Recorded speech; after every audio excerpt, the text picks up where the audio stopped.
الحمد لله نحمده ونستعينه ونستغفره ونؤمن به ونتوكل عليه ونعوذ بالله من شرور أنفسنا ومن سيئات أعمالنا من يهده الله فلا مضل له ومن يضلله فلا هادي له ونشهد أن لا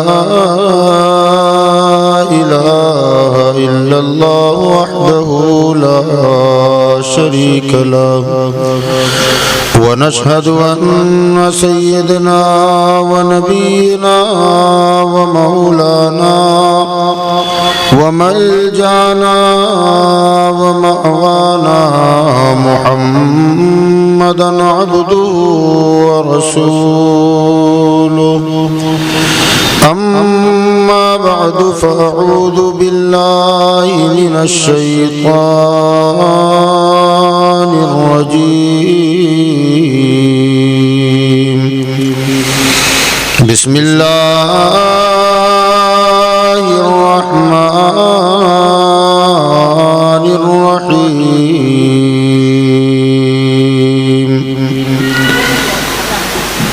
يا أيها الذين آمنوا قوا أنفسكم وأهليكم نارا وقودها الناس والحجارة صدق الله مولانا العلي العظيم وبلغنا رسوله النبي الأمين المتين الكريم ونحن على ذلك لمن الشاهدين والشاكرين والحمد لله رب العالمين.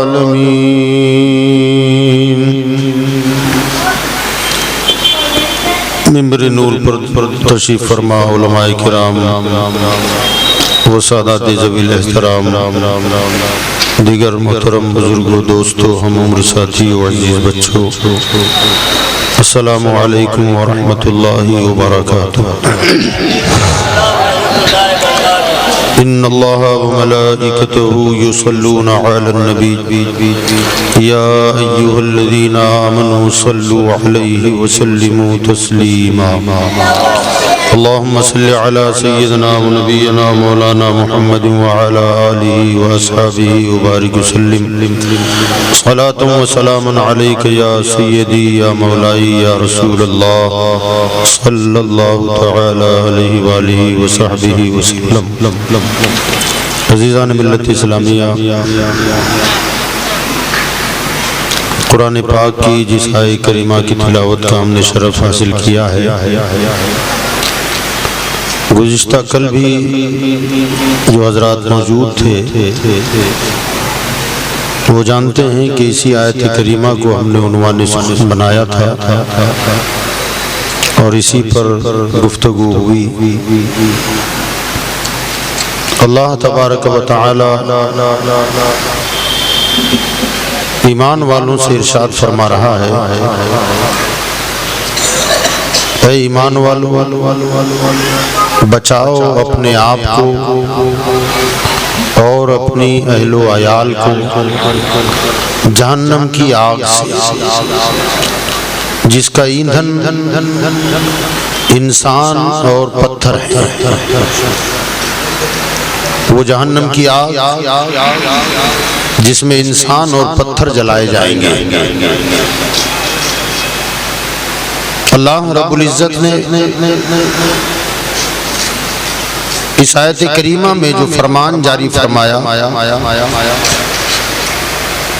جیسے ہی ہم یہ آیت کریمہ پڑھتے ہیں یا اس کا ترجمہ سماعت کرتے ہیں تو ہمارے ذہن میں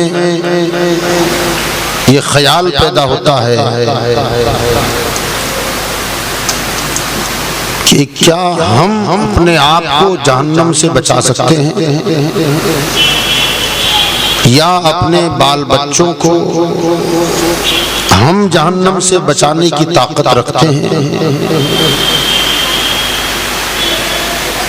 قرآن پاک میں اللہ دوسری جگہ پر اپنے بندوں کو دعا تعلیم فرماتے ہوئے ارشاد فرمایا کہ مجھ سے یوں دعا مانگا کرو، ربنا آتنا فی الدنیا حسنہ وفی الآخرۃ حسنہ، اے ہمارے رب ہمیں دنیا کی بھلائیاں عطا فرما، وفی الآخرۃ حسنہ اور آخرت کی بھلائیاں عطا فرما، وقنا عذاب النار اور ہمیں جہنم کے آگ سے بچا۔ ہم دعا میں رب سے کہتے ہیں کہ ہمیں جہنم سے تو بچا، اور اس آیت میں اللہ بندوں سے فرما رہا ہے کہ بندو اپنے آپ کو اور اپنے بچوں کو تم بچاؤ۔ تو سوال یہ ہے کہ جہنم سے ہم بچائیں گے کہ رب بچائے گا؟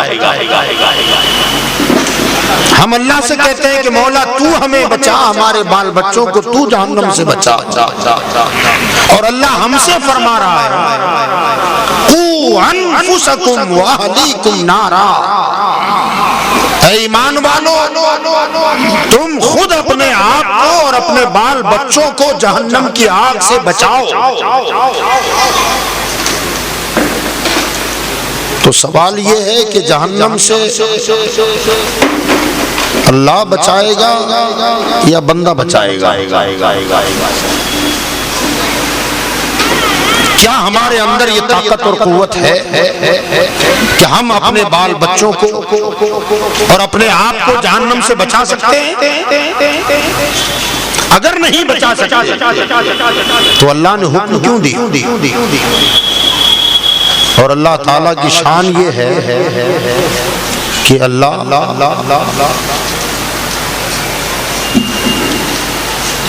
طاقت سے زیادہ کسی کو کام نہیں دیتا۔ اللہ پہلے طاقت دیتا ہے اور بعد میں کسی کام کا حکم دیتا ہے۔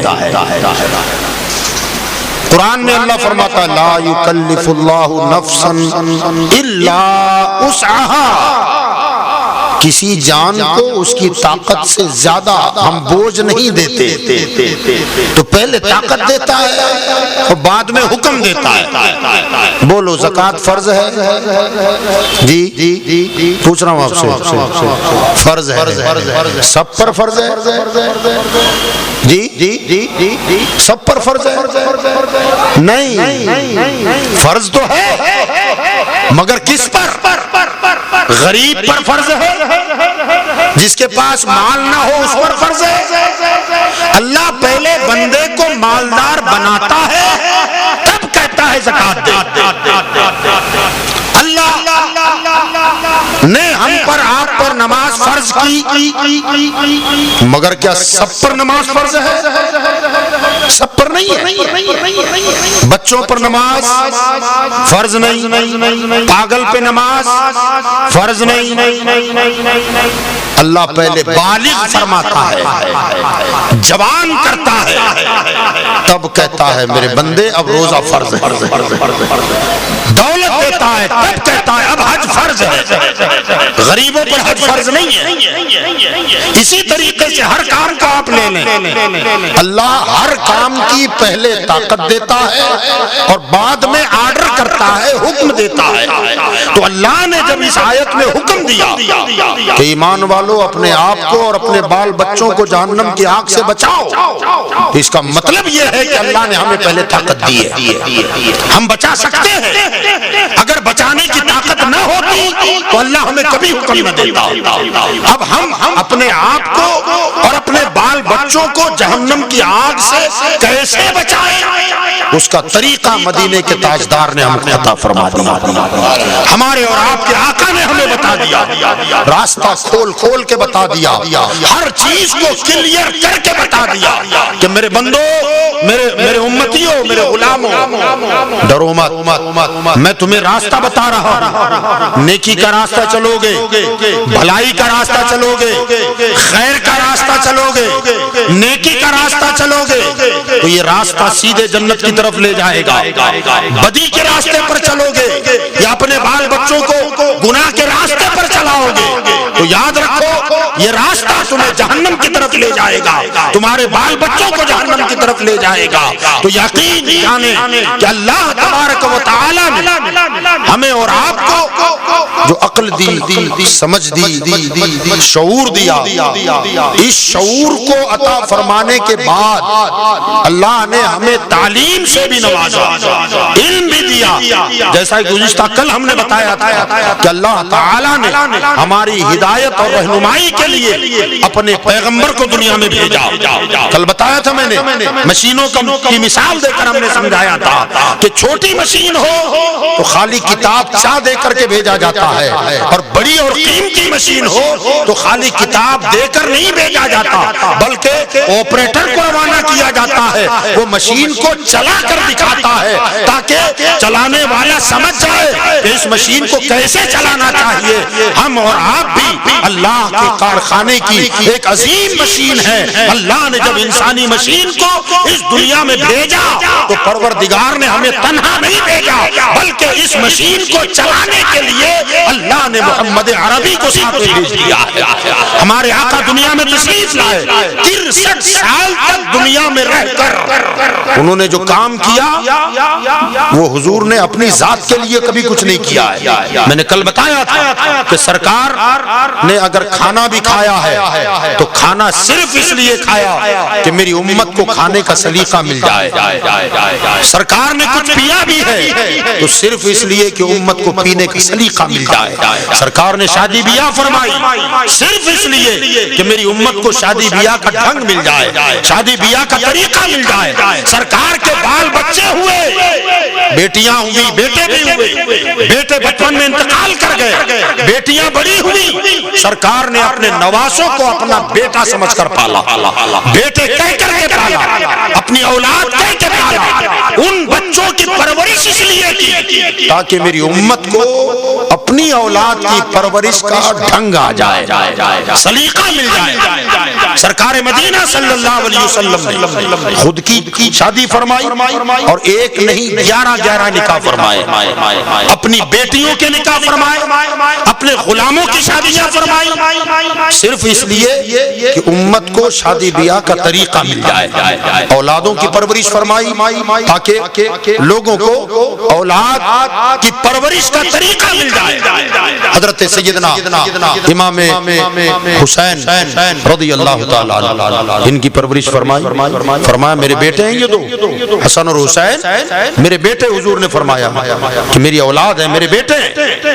ایک مرتبہ صدقے کی کھجور حضرت نے کھا لی، بچپن میں چھوٹے تھے، بچپن میں صدقے کی کھجور کھا لی غلطی سے، جیسے ہی کھائی تو سرکار نے حلق میں انگلی ڈال کر نکالی اور فرمایا نہ بیٹا یہ ہمارے لیے جائز نہیں ہے، سیدوں کے لیے، اہل بیت کے لیے صدقہ زکات یہ ہمارے لیے حلال اور جائز نہیں ہے۔ بیٹے کے حلق میں انگلی ڈال کر نکالا، آخر کیوں؟ یہاں ایک سوال یہ پیدا ہوتا ہے کہ عقل یہ کہتی ہے کہ بچہ ہے اٹھا کے کھا لیا ہوگا، مگر عشق یہ کہتا ہے کہ بچہ عام نہیں تھا، بچہ عام نہیں تھا، فاطمہ کا لخت جگر تھا، علی کا نور نظر تھا، جگر گوشے مصطفیٰ تھا، وہ اتنا سادھارن بچہ نہیں تھا۔ وہاں تو معاملہ یہ ہے کہ بچہ گھر میں پیدا ہوتا ہے وہ شریعت کا جانکار ہو کے پیدا ہوتا ہے، وہ گھر ایسا ہے اس بچے نے اٹھا کر کے کھا لیا، میری محبت یہ کہتی ہے کہ نہ، کھایا نہیں تھا بلکہ یہ انجانے میں نہیں ہوا، جان بوجھ کے ہوا کہ نانا میں کھاتا ہوں۔ آپ نکالیں تاکہ آپ کی امت کو پتا چلے کہ اپنے بچوں کو جائز ناجائز سمجھایا کریں، حرام و حلال بتایا کریں۔ یاد رکھیں میرے آقا صلی اللہ علیہ وسلم نے ہمیں اور آپ کو یہ تعلیم دی، بچوں کی پرورش کر کے ایسی پرورش فرمائی کہ سبحان اللہ، جنہوں نے پھر آنے والے دور میں پورا جگر کا خون نچوڑ کر نانا کے دین کو بچا لیا، شریعت کو بچایا، اسلام کو بچایا۔ یہ پرورش کا نتیجہ ہے، سرکار کی تربیت کا نتیجہ ہے۔ تو میرے بھائیوں، بزرگوں اور دوستوں، اللہ نے ہمیں اور آپ کو یہ فرمایا کہ اپنے آپ کو بھی اور اپنے بال بچوں کو بھی جہنم کی آگ سے کیا کرو گے؟ اونچی بولیں، بچائیں گے۔ کیسے بچائیں گے؟ ہاتھ پیر باندھ کے رکھیں گھر میں؟ نہیں، انہیں حلال حرام بتاؤ، جائز ناجائز بتاؤ۔ حضرت سیدنا غیاث الدین حسن سنجری رضی اللہ تبارک و تعالی عنہ کے بیٹے خواجہ خواجگان عطا رسول حضور سیدنا خواجہ غریب نواز رضی اللہ تبارک و تعالی عنہ پیدا ہوئے۔ باپ عالم حافظ، عالم بعمل، آل رسول، امام حسین کی اولاد، والدہ محترمہ امام حسن مجتبیٰ کی اولاد، حضرت حسنی حسینی سید، باپ بھی حافظ قرآن، ماں بھی حافظ قرآن۔ بچہ پروان چڑھتا گیا۔ آپ کی والدہ فرماتی ہیں جب میرا بیٹا معین الدین 3 سال کا ہوا، باہر نکلتے اپنی ہم عمر کے بچوں کو گھر میں لے آتے، ان کو گھر میں لا کے بٹھاتے اور گھر کا کھانا ان کو کھلاتے۔ جب بچے پیٹ بھر کے کھا لیتے تو بڑے خوش ہوتے، مسکراتے، خوشیوں کا اظہار کرتے۔ جب حضرت خواجہ غریب نواز رضی اللہ تعالیٰ عنہ کی پڑھنے لکھنے کی عمر ہوئی تو گھر میں ماں اور باپ نے تعلیم کا سلسلہ شروع کر دیا۔ بہت چھوٹی عمر میں سیدنا غریب نواز حافظ قرآن ہو گئے، بہت چھوٹی عمر میں۔ آپ کی عمر 5 سال تھی، اس وقت آپ کی دادی کا انتقال ہوا۔ 12-13 سال کی عمر ہوئی تو حافظ قرآن ہو چکے تھے۔ والد محترم نے مروجہ تعلیم، عربی، فارسی اور شریعت مطہرہ کی جو قوانین کی کتابیں، ان کتابوں کو پڑھانا شروع کیا۔ ارادہ یہ تھا کہ بچہ بہترین عالم دین بن جائے، عامل قرآن بن جائے، مگر باپ اپنے خواب کو شرمندہ تعبیر نہ کر سکا۔ سیدنا خواجہ غریب نواز رضی اللہ تعالیٰ عنہ کی عمر ابھی 12 سے کچھ تجاوز کی تھی کہ والد محترم کا انتقال ہو گیا۔ تعلیم ادھوری رہی، باپ کا ارادہ تھا کہ بہتر تعلیم دلائی جائے، ماں کی تمنا تھی۔ اب جیسے ہی باپ کا سایہ سر سے اٹھا تو والد محترم کی گویا فطرت ثانیہ یہ تھی کہ لوگوں میں دین کا جذبہ کیسے پیدا ہو، مسلمانوں کے بچوں کو دینی تعلیم سے آراستہ کرنا آپ کا محبوب مشغلہ تھا۔ آپ کے انگور کے باغات بھی تھے، پنچکی بھی تھی، اللہ نے مال دولت سے بھی نوازا تھا، مگر کاروبار کے ساتھ ساتھ سنجر کے چھوٹے بچوں کو تعلیم دیتے، بڑوں میں دین کا جذبہ بیدار کرتے۔ جب والد کا انتقال ہوا تو حضرت خواجہ غریب نواز نے والد کے سارے کاموں کو سنبھال لیا۔ یہ بات بڑی قابل غور ہے۔ 13 سال کا لڑکا جو 13 سال سے کم عمر ہے، پورے 13 نہیں ہوئے، اتنے سال کا بچہ اپنے والد کے تمام ذمہ داریاں اپنے سر پہ لیتا ہے اور بحسن خوبی اسے نبھا رہا ہے۔ ایک طرف ماں کی خدمت بھی ہے، باپ کے باغات بھی ہیں، پنچکی کا بھی کاروبار کاروبار ہے اور ادھر چھوٹے بچوں کی تعلیم کا سلسلہ، بڑوں کی تعلیم کا سلسلہ، یہ بھی کام سنبھالے ہوئے ہیں، آخر یہ تربیت کا نتیجہ نہیں تو اور کیا؟ انہوں نے یہ کر کے بتا دیا کہ دوستو یہ کام ہم اور آپ بھی کر سکتے ہیں، ہم اپنے بچوں کو تعلیم دیں، دین کی طرف مائل کریں۔ آج ہمارا آپ کا معیار کیا ہے؟ ہمارے بچے انگلش فرفر بولیں، باپ کا سینہ فخر سے پھولا نہیں سماتا، 10 جگہ بتاتا ہے میرا بیٹا فلاں اسکول میں پڑھتا ہے، فلاں کالج میں پڑھتا ہے، میرا بیٹا اتنی پڑھ گیا ہے، گریجویشن حاصل کر لیا ہے۔ میں کہتا ہوں یہ چیزیں قابل فخر نہیں ہے، قابل فخر ہے خدا کا کلام، جس پر فخر کیا جائے وہ ہے تعلیم قرآن، تعلیم حدیث، دین کا علم، یہ قابل فخر ہے۔ آج ہم اپنے بچوں کے لیے بہتر سے بہتر اسکول کی تلاش میں تو رہتے ہیں، مگر اپنے بچوں کے لیے بہتر مدرسے کے بارے میں کوئی فکر نہیں ہوتی کہ ہمارے بچوں کے لیے بہتر مدرسہ چنا جائے۔ اسکول کے لیے لاکھوں روپیہ لٹایا جاتا ہے، پابندی کی جاتی ہے، ہر اعتبار سے ان کی ڈانٹ سنی جا سکتی ہے، مگر مدرسے میں ذرا بھی سختی ہو، کیا مجال کے کوئی مولوی سختی کر دے، اس کی 8 دن میں چھٹی نہ کر دیں تو پھر کہنا ادھر ہزاروں روپیہ خرچ ہو، لاکھوں، کوئی پرواہ نہیں، مگر مدرسے میں اگر فیس متعین ہو گئی تو کیا یہ فیس لینا شروع کر دیا؟ میرے بھائیو قرآن کی تعلیم ہے، قرآن سے بڑھ کر کوئی تعلیم نہیں ہو سکتی۔ حضرت سیدنا امام اعظم ابو حنیفہ رضی اللہ تبارک و تعالی عنہ، ان کے بچے کو استاذ نے خالی سورہ فاتحہ یاد کرائی، الحمدو کی سورت، تو حضرت امام اعظم ابو حنیفہ نے 500 دینار انعام میں دے دیے۔ استاذ کہنے لگے حضرت میں نے کوئی اتنا بڑا کام تو کیا نہیں کہ اتنا انعام دے رہے ہیں آپ؟ تو حضرت نے فرمایا اتنا انعام کا زیادہ ہو گیا؟ تو کہا بہت زیادہ ہے، خالی سورہ فاتحہ یاد کرائی ہے۔ امام اعظم نے فرمایا تم نے قرآن کی قدر جانی کہاں ہے؟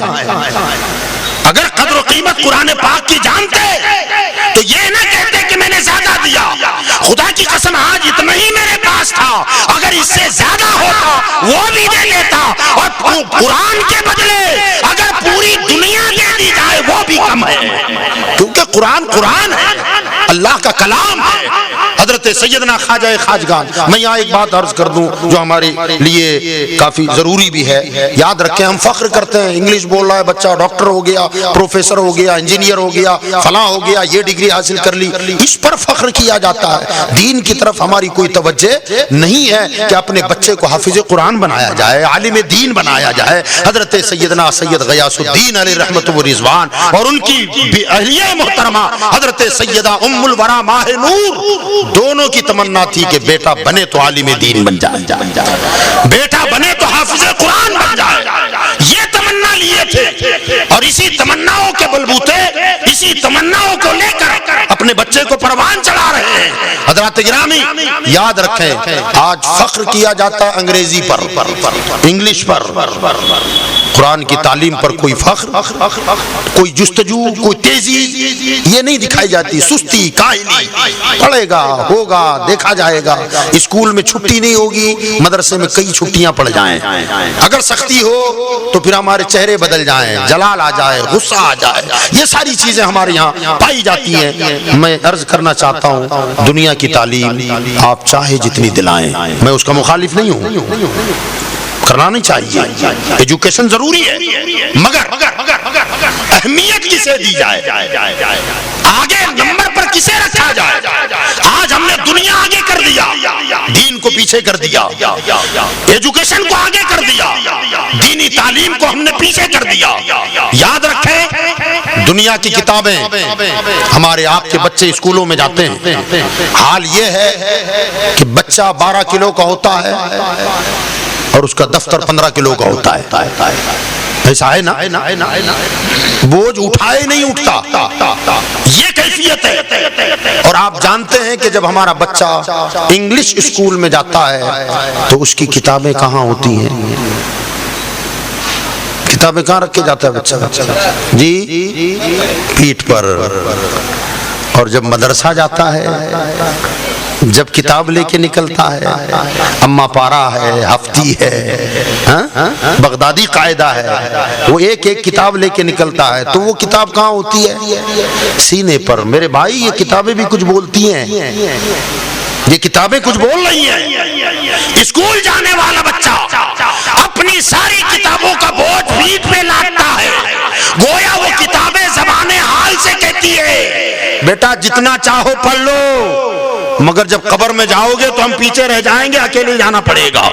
قیامت میں جاؤ گے اکیلے جانا پڑے گا، ہم پیچھے رہ جائیں گے۔ اور مدرسہ جانے والا بچہ کتاب یہاں رکھ کے جاتا ہے، یہ کتاب کہتی ہے بچے کتنا پڑھنا ہے پڑھتا جا، اکیلا کبھی نہ چھوڑوں گی، پہلے میں جاؤں گی پھر تو آئے گا، پہلے تجھ سے پہلے قبر میں جا کر تیری قبر میں نور پھیلا دوں گی، بعد میں تو آ جانا۔ قیامت میں پہلے میں جاؤں گی، بعد میں تو آنا، پل صراط میں نور بن کر تجھے پل صراط سے گزار دوں گی، میزان عمل پر تجھ سے پہلے جاؤں گی، اور میزان عمل میں تیرے ترازو میں وزن بڑھ کے دکھاؤں گی، اور جنت میں تجھے اپنے ساتھ لے کے چلی جاؤں گی۔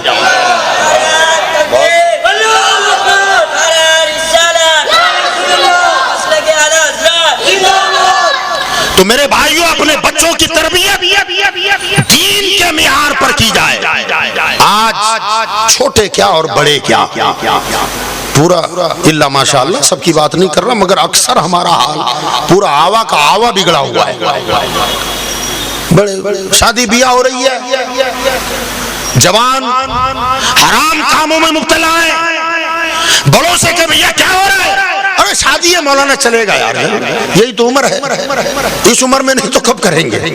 اب بتائیے کیا یہ جہنم سے بچانا ہوا کہ جہنم میں دھکیلنا ہوا؟ یاد رکھیں آج ناچ گانے ڈی جے تماشے اتنا زیادہ ہو گیا ہے، خدا کی پناہ ہماری قوم نے ہمارے مذہب کو بھی بدنام کر کے رکھ دیا ہے، ہماری حرکتوں کی وجہ سے ہمارا مذہب بدنام ہو گیا ہے۔ میرے بھائیوں جہاں دوسرے ہمارے مذہب پر انگشت نمائی کر رہے ہیں، انگلیاں اٹھا رہے ہیں، مانا کہ ان کے ذہن و دماغ میں زہر بھر گیا ہے، مگر اس کے انگلی اٹھائے جانے کے حقدار یا انہیں انگلی اٹھانے کے قابل بنانے کے ذمہ دار کسی نہ کسی حد تک ہم بھی ہیں۔ ہم نے کام غلط کیے نا، عیاشیوں کے اڈے پر مسلمان زیادہ نظر آئیں گے، شراب خانوں میں مسلمان زیادہ، جوئے خانوں میں مسلمان زیادہ، کوئی پرواہ نہیں۔ اسلام کتنا مہذب مذہب ہے، اسلام کتنا پاکیزہ مذہب ہے۔ ہمارے آقا صلی اللہ تعالی علیہ وآلہ وسلم کسی چڑیا کو بھی تکلیف میں دیکھتے تو تڑپ جاتے، چڑیا کو بھی۔ ایک صحابی نے چڑیا کے گھونسلے سے چڑیا کے 2 بچے اٹھا لیا، سفر میں تھے، وہ چڑیا نے دیکھا کہ میرے گھونسلے میں بچے نہیں ہیں، وہ چلانے لگی اور حضور کے سر مبارکہ پر ارد گرد چکر کاٹنے لگی، گویا میرے مصطفیٰ کا طواف کر رہی ہے، عرضی رکھ رہی ہے۔ سرکار نے دیکھا وہ کچھ کہہ رہی ہے، آقا مڑے اور فرمایا اس چڑیا کا بچہ کس نے اٹھا لیا؟ صحابہ ایک دوسرے کا منہ دیکھنے لگے، کہا رسول اللہ آپ کو کس نے بتایا؟ کہا یہ چڑیا بول رہی ہے، یہ چڑیا کہہ رہی ہے کہ آپ کے کسی صحابی نے میرے گھونسلے سے میرے 2 بچے اٹھا لیے ہیں۔ میرے آقا نے فرمایا اس کے بچے واپس کر کے چڑیا کو سکون پہنچاؤ۔ سرکار چڑیا کا اتنا خیال کریں، اور آج ہماری قوم ہے شادی ہو تو رات بھر کیا مجال کے 50 گھر سو جائے، شادی ہمارے گھر پہ، رات جگہ ہمارے گھر پہ ہے، مگر 50 گھر فجر تک اگر نہ جاگنے پر مجبور ہو جائے تو پھر شادی کیا؟ ایسا ہے نا، یہ کنڈیشن ہو رہی ہے نا۔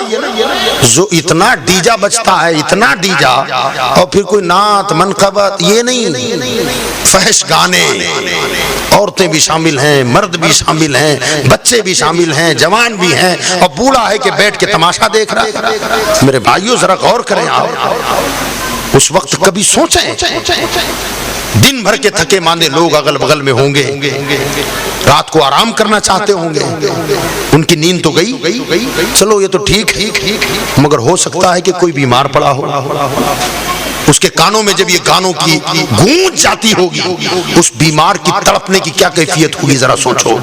اس بیمار کے منہ سے اگر آہ نکل گئی تو ہماری شادیاں برباد نہیں ہوگی تو کیا ہوگا؟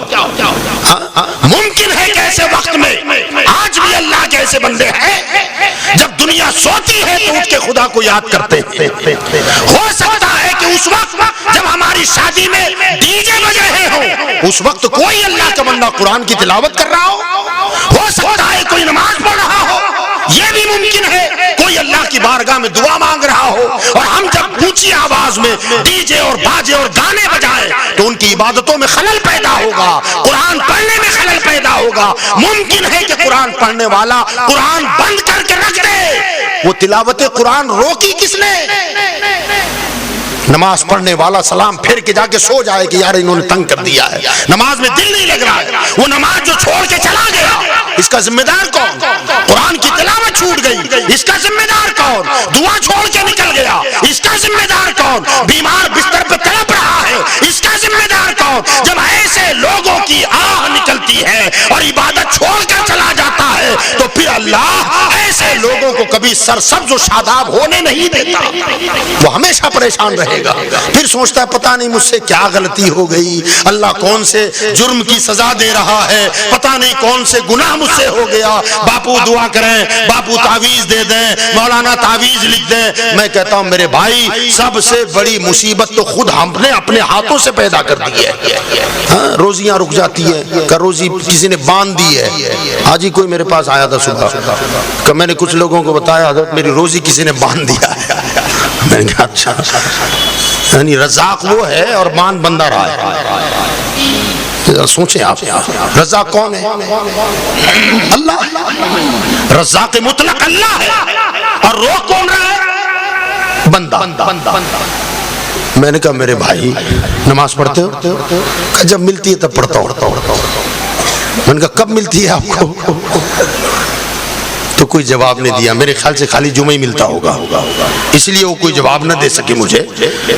کہا جب جب ملتی ہے تب تب پڑھ لیتا ہوں، پابندی سے نہیں۔ میں نے کہا سب سے بڑی رکاوٹ تو یہی ہے، روزی میں سب سے بڑی رکاوٹ یہ ہے کہ تو نے خدا کے گھر جانا بند کر دیا ہے۔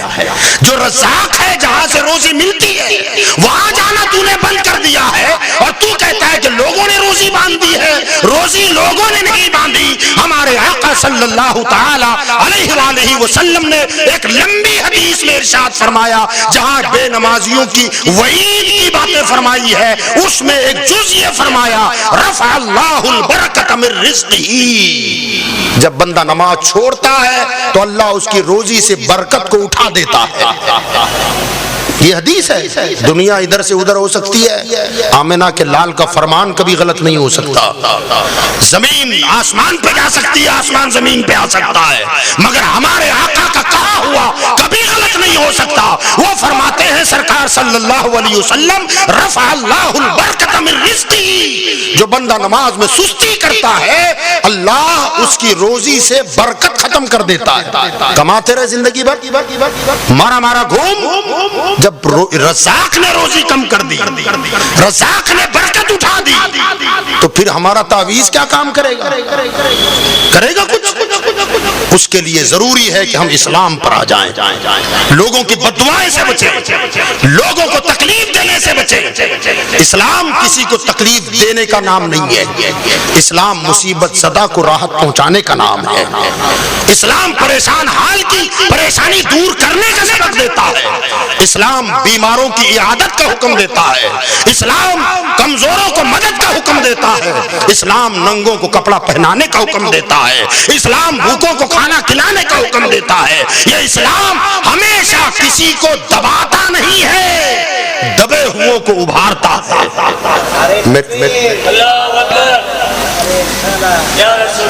مگر آج ہم نے اسلام کی تصویر کو لوگوں کے سامنے غلط طریقے سے اپنے عمل کی بنیاد پر پیش کرنا شروع کر دیا ہے۔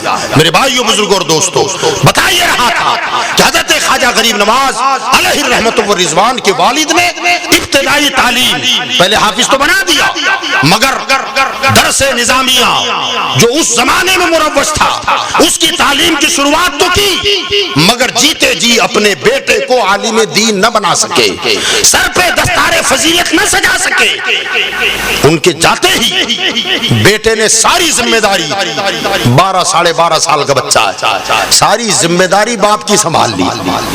بولو کتنا ہونہار بچہ ہوگا، ماں باپ نے کیسی تربیت کی ہوگی، کیسی پرورش کی ہوگی۔ 2 سال مکمل نہیں گزرے تھے والد کے انتقال کو، والدہ کا انتقال ہو گیا 2 ہی سال کے بعد، ماں بھی نہیں باپ بھی نہیں، تقریباً 13.5 سال کی عمر ہو گئی تھی یا 14 ہو گئی۔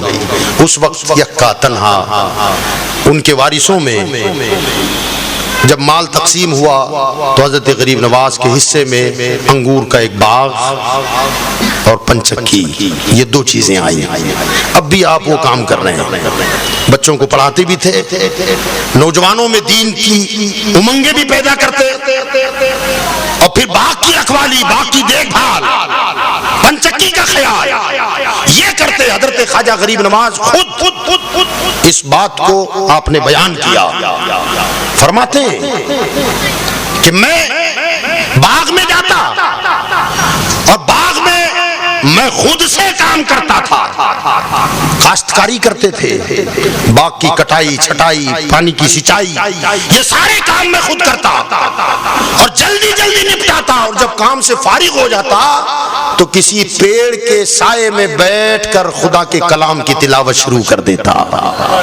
کہہ دیں یار ذرا سبحان اللہ کہہ دیں، بچہ ہے یار، 14 سال کا بچہ ہے، سارا کام نپٹا لیتا جلدی جلدی، اور جا کے کسی درخت کے سائے میں بیٹھ جاتا اور قرآن پاک کی تلاوت کرتا۔ فرماتے میری عادت تھی کہ میں بلند آواز سے تلاوت کرتا تھا۔ یہ اثر کیسے پیدا ہوا؟ ماں بھی قرآن کی تلاوت کرنے والی تھی، باپ بھی قرآن کی تلاوت کرنے والا تھا، تو بیٹے کی فطرت میں تلاوت قرآن سے محبت تھی۔ فرماتے بلند آواز سے تلاوت کرتا۔ یہ سلسلہ کچھ دن چلا، مگر بعد میں یہ ہونے لگا کہ جب میں باغ میں آتا تو جتنا کام مجھے آج کرنا ہوتا تھا میرے آنے سے پہلے کوئی کر کے نکل جاتا۔ میں سوچتا آج مجھے پانی کی سینچائی کرنی تھی، پانی کی کوئی سینچائی کر کے چلا گیا، آج ان بیلوں کی مجھے کٹائی چھٹائی کرنی تھی، مجھ سے پہلے کوئی کر کے چلا گیا۔ فرماتے اب مجھے پورا وقت مجھے ملنے لگا تو میں قرآن کی تلاوت کرنے لگا، مگر یہ جستجو میری باقی رہی کہ آخری میری غیر حاضری میں میرے باغ کا سارا کام کون انجام دے کے چلا جاتا ہے؟ وہ فرماتے ہیں کہ اسی جستجو نے مجھے ایک رات باغ میں ٹھہرنے پر مجبور کر دیا۔ میں رات کو باغ ہی میں رک گیا، رکا، میں نے سوچا کہ ذرا دیکھوں آج کون ہے جو میرے باغ کا سارا کام میرے آنے سے پہلے نمٹا کے چلا جاتا ہے۔ وہ فرماتے ہیں کہ رات کا کچھ حصہ گزرا، تب میں نے دیکھا کہ یک بیک کھیت میں کام شروع ہو گیا، مگر کام کرنے والا نظر نہیں آ رہا ہے۔ کٹائی ہو رہی ہے، چھٹائی ہو رہی ہے، پانی کی سینچائی ہو رہی ہے، سب برابر ہو رہا ہے، مگر کام کرنے والا نظر نہیں آتا۔ یہ سارے کام ہونے کے بعد انگور کی بیلوں سے انگور ٹوٹ کے خوشے ٹوٹ رہے، اور ٹوٹ کے ایک مقام پر جہاں میں اپنا مال رکھتا تھا وہاں وہ لا کر کے رکھے جا رہے ہیں، مگر وہ لانے والا نظر نہیں آتا۔ پانی کی سینچائی ہو رہی ہے، سینچائی کرنے والا نظر نہیں آتا۔ پیڑ پودوں کے چھٹائی ہو رہی ہے، چھٹائی کرنے والا نظر نہیں آتا۔ تو میں نے یہ منظر دیکھ کر بلند آواز سے کہا اللہ کے بندو، جب دوستی کی ہے تو پردہ کیسا؟ جب دوستی ہے تو پردہ کیسا؟ کم سے کم اپنی ملاقات تو کروا دیں، زیارت تو کروا دیں، کم سے کم میں شکریہ تو ادا کروں۔ کہتے میرے لفظوں کی گونج ابھی باقی تھی، میں نے دیکھا کہ باغ سے 6 آدمی میری طرف آ رہے ہیں۔ لا خوف علیہم ولا هم یحزنون۔ ہم ہو اور جنگل میں ہو اور خالی کٹائی چھٹائی ہوتی نظر آ رہی ہے، کرنے والا نظر نہیں آتا، تو ہماری کیفیت کیا ہوگی؟ وضو تو وضو ہے، غسل بھی خطرے میں پڑ جائے کہ یہ کیا چکر ہے یار، سمجھ میں نہیں آ رہا ہے معاملہ کیا ہے۔ کام کرنے والا نظر نہیں آ رہا, یہ خود بخود ٹہنیاں ٹوٹ رہی ہیں, خود بخود مال کٹ کٹ کے زمین پہ آ رہا ہے, پانی کی سینچائی ہو رہی ہے, آدمی گھبرا جائے گا. مگر وہ رے خواجہ, ان کے رب نے سچ کہا تھا, الا ان اولیاء اللہ لا خوف علیہم ولا هم يحزنون, خبردار ہو جاؤ, اللہ کے ولیوں کو نہ کوئی خوف ہوتا ہے نہ وہ غمگین ہوتے ہیں, بے خوف ہے. 6 انجان آدمی آ رہے ہیں, آتے ہی سلام کیا, حضرت نے سلام کا جواب دیا کہ بھیا کون ہو؟ تو کہا حضرت تھوڑی سی خدمت کر دیتے ہیں, اس میں شکریہ کیسا؟ آپ کہہ رہے ہیں کہ شکریہ ادا کریں. کہ حضور بات یہ ہے کہ ہم انسان نہیں ہیں, جنات ہیں. کون ہے؟ جن ہے, جن. دیکھیے اب تک تو پتا نہیں تھا کہ کون ہے, جب سامنے سے کہے کہ میں جنات ہوں. پھر بھی حضرت خواجہ غریب نواز رحمۃ اللہ علیہ نے فرمایا تم جنات ہو؟ تو کہاں حضرت, کہ روزانہ آپ یہاں آتے تھے, کام کر کے بیٹھ جاتے ایک درخت کے سائے میں, قرآن کی بلند آواز سے تلاوت کرتے. ہم مسلمان ہیں, آپ کی تلاوت بڑی لذت والی ہے, آپ کا قرآن پڑھنے کا انداز بڑا نرالا ہے. آپ جب تلاوت کرتے تو ہم سارے جنات بیٹھ کے سکون سے آپ کے قرآن پڑھنے کو سنا کرتے تھے. آپ کے پڑھنے سے ہماری تلاوت میں جو غلطیاں تھیں اس کی اصلاح ہو جاتی ہے.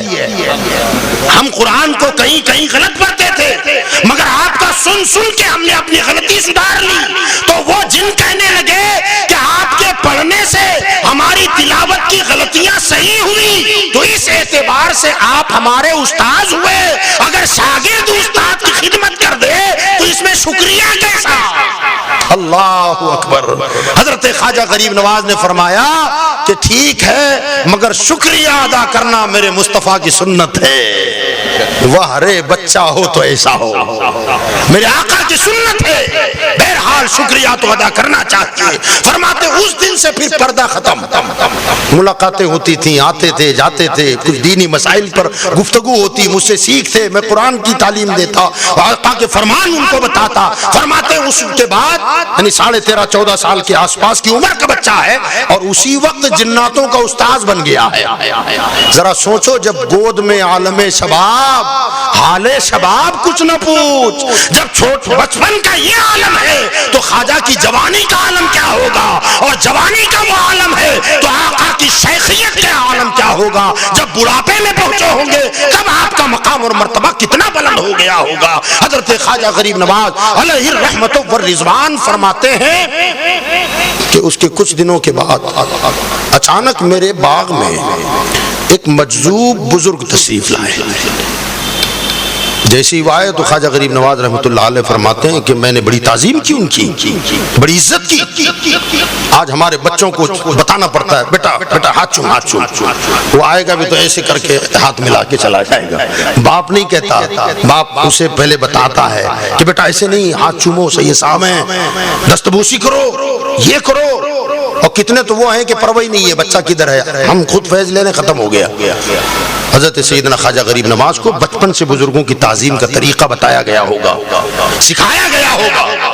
ایک انجان شخص آ رہا ہے جس کو کبھی نہیں دیکھا تھا, ہو سکتا ہے, اور وہ بھی مجذوب تھے, کوئی باقاعدہ ہوش میں نہیں تھے, جذب کی کیفیت. گویا اگر آج کی زبان میں یہ کہہ لیں, ہمیں تو اس کا علم نہیں ہے, مگر اگر ہم جیسا کوئی دیکھتا تو دیوانہ سمجھ کر باغ سے بھگا دیتا, پاگل سمجھ کے نکال دیتا, یہاں کیا لینے آیا ہے. مگر جیسے ہی آئے اندر تو حضرت نے تعظیم کی, عزت کی, ایک سائے دار درخت کے نیچے لا کے بٹھایا, اور بٹھانے کے بعد باغ میں گئے, انگور کے پکے ہوئے چند خوشے توڑ کر لائے, اور کہا حضور یہ میری طرف سے ضیافت ہے, اسے آپ قبول فرمائیں.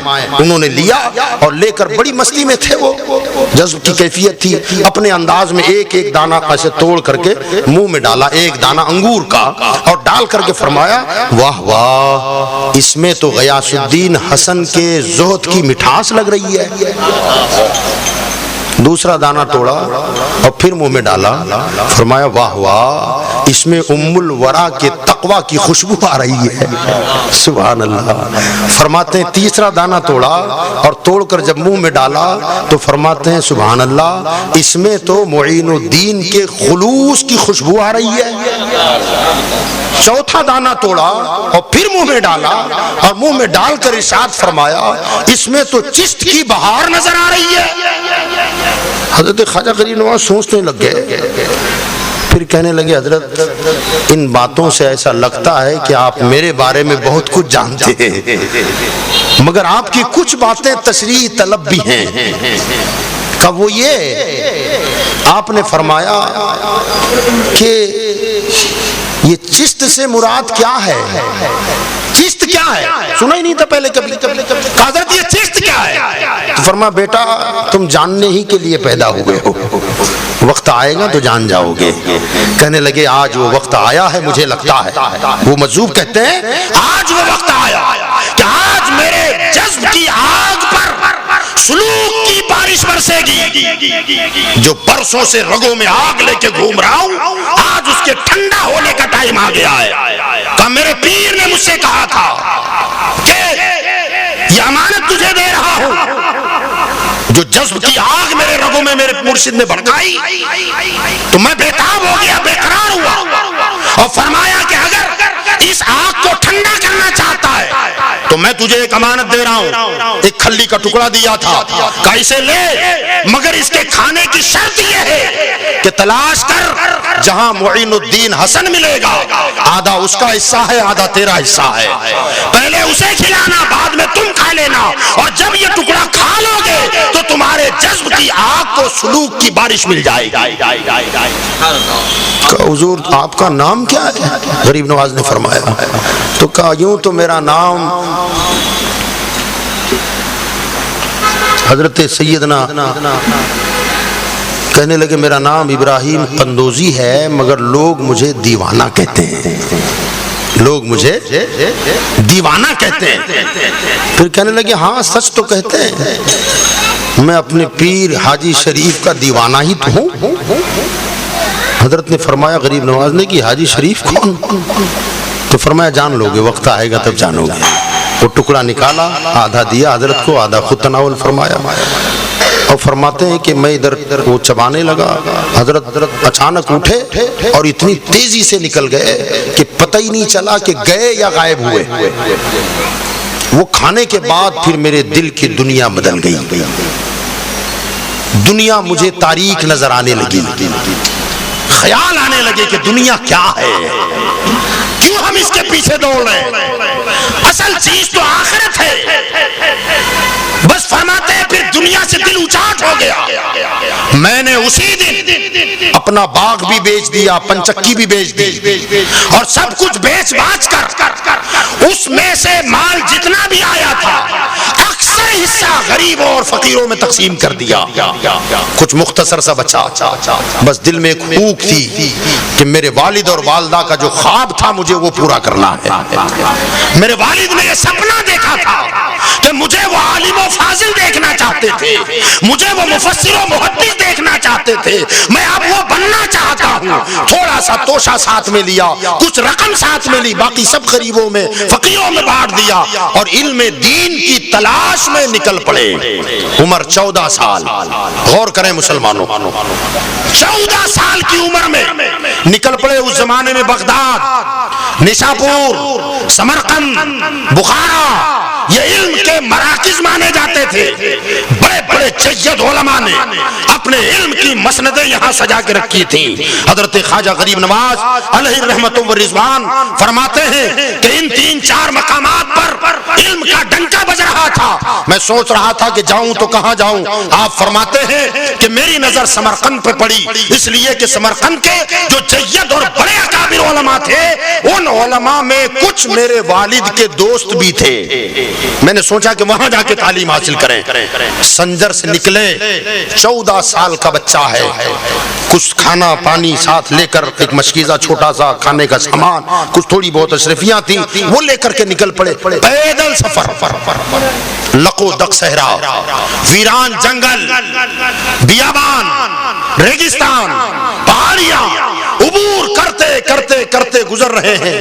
دن بھر سفر کرتا بچہ، یہ دن بھر سفر کرتا، رات ہوتی بستر بچھا دیتا، عبادت میں مصروف ہو جاتا، اپنی ضروریات سے فارغ ہوتا، اوراد و وظائف سے فارغ ہوتے اور پھر آرام کرتے. صبح ہوتی پھر اپنی ضروریات سے فارغ ہوتے اور فجر پڑھ کے پھر نکل جاتے.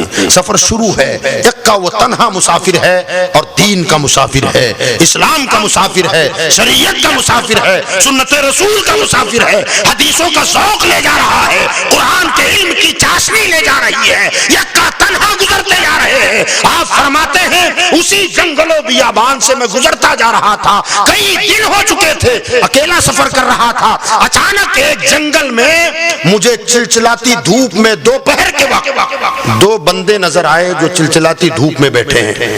حضرت خواجہ وہاں سے گزرے، انہیں سلام کیا اور سلام کر کے رک کے فرمایا بھائی اتنی دھوپ میں دوپہر میں اتنے ویران جنگل میں کیا کر رہے ہو؟ تو وہ دو مسافر کہنے لگے کہ بات یہ ہے کہ ہم مسافر ہیں، کھانا پانی ساتھ نہیں ہے، بھوک سے نڈال ہو گئے، یہاں تھک کے بیٹھ گئے ہیں. حضرت نے کہا بھوکے ہو؟ کہاں؟ حضرت کے پاس جتنا کھانا تھا اتنا دے دیا، کہا بسم اللہ کرو.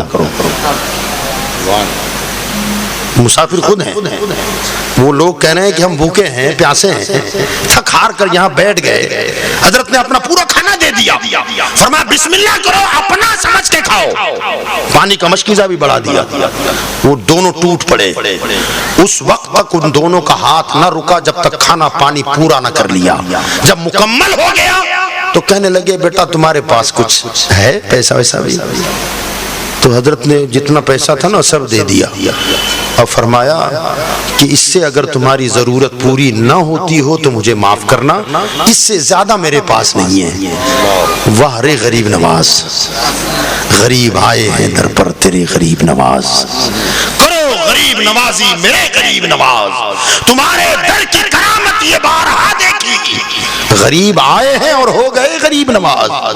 نیاز و ناز کا کتنا حسین منظر ہے، غریب آتے ہیں اور ہو جاتے ہیں غریب نواز. نیاز و ناز کا کتنا حسین منظر ہے، ادھر غریب کھڑے ہیں ادھر غریب نواز. کہ یہ پیسہ ہے، اگر اس سے ضرورت پوری نہ ہوتی ہو تو مجھے معاف کرنا، اس سے زیادہ میرے پاس نہیں ہے. آپ یہ کہہ کے نکل. جب آگے جانے لگے تو یہ دونوں جو تھے یہ سوچ میں ڈوب گئے کہ یار کیا کیا ہم نے. اچانک اندر سے ضمیر بیدار ہوا اور دوڑتے ہوئے پیچھے آئے اور آ کر کے حضرت خواجہ خواجگان کو روکا اور فرمانے لگے کہ کہاں جا رہے ہو اور جانے کا مقصد کیا ہے؟ تو آپ نے فرمایا میں سمرقند جا رہا ہوں اور مقصد سفر دین کا علم حاصل کرنے جا رہا ہوں. ان کے پیروں تلے سے زمین نکل گئی. یہ کہنے لگے کہ آپ جانتے ہیں کہ سمرقند کتنا دور ہے؟ کہ یہاں سے جب آپ چل رہے ہیں نا 1 مہینے کے بعد سمرقند پہنچو گے. تو حضرت نے فرمایا میں یہ جانتا ہوں، مجھے معلوم ہے کہ کب پہنچوں گا میں، فاصلہ کتنا ہے یہ مجھے معلوم ہے. کہنا کیا چاہتے ہو؟ تو کہا تم نے کھانا پانی سب کچھ سفر کے اخراجات ہمیں دے دیے، تمہارا کیا بنے گا؟ ہمیں معاف کر دو، ہم کوئی مجبور نہیں ہے، ہمارا پیشہ ہے ایسا راستے میں بیٹھنا اور مسافروں کو بے وقوف بنا کر انہیں ٹھگ لینا، یہ ہمارا پیشہ ہے. ہائے افسوس ہم نے کیا ظلم کر دیا، ایک ایسے مسافر کا سارا سامان بھی لے لیا، کھانا بھی لے لیا. ہمیں معاف کر دے، کھانا تو ہم لوٹا نہیں سکتے مگر کم سے کم پیسہ لے لیں تاکہ راستے میں کام لگے گا، آپ کا بھلا کیا ہوگا. حضرت خواجہ نے فرمایا کیسی نادانی کی بات کر رہے ہو، جب اس ویران جنگل میں میرا رب تمہیں روزی دے سکتا ہے تو کیا مجھے بھوکا رکھے گا؟ اللہ اکبر.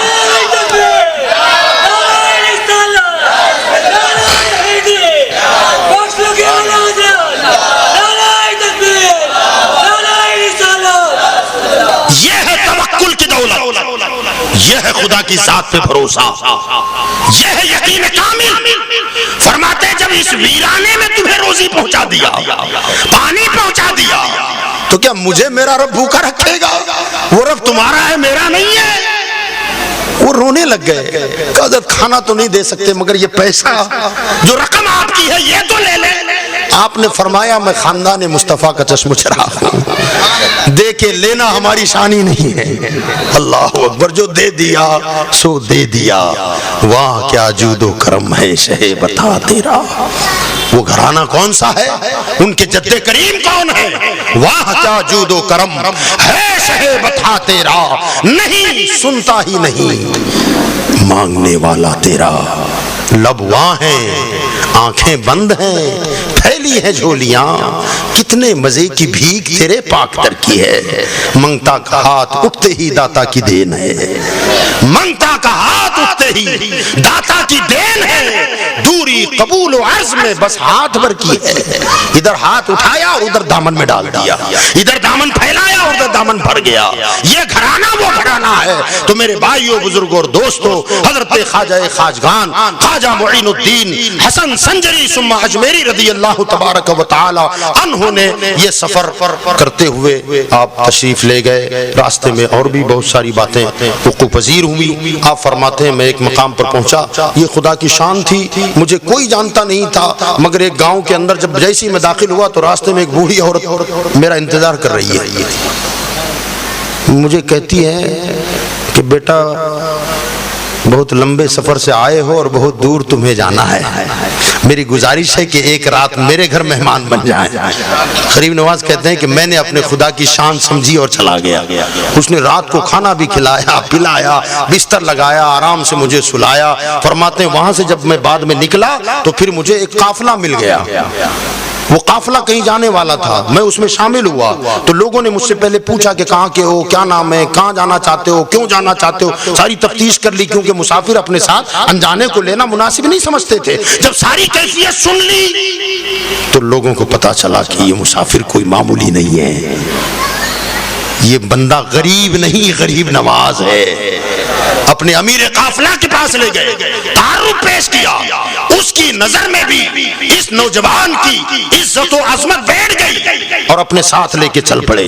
جہاں سے وہ الگ راستہ ہونے والا تھا، خدا کی شان، غریب نواز فرماتے ہیں اللہ کی شان کہ جہاں سے وہ الگ جانے والے تھے راستہ الگ ہوتا تھا، وہیں پر ایک دوسرا قافلہ آ گیا۔ جب دوسرا قافلہ آیا تو ہمارے قافلے کا جو امیر قافلہ تھا اس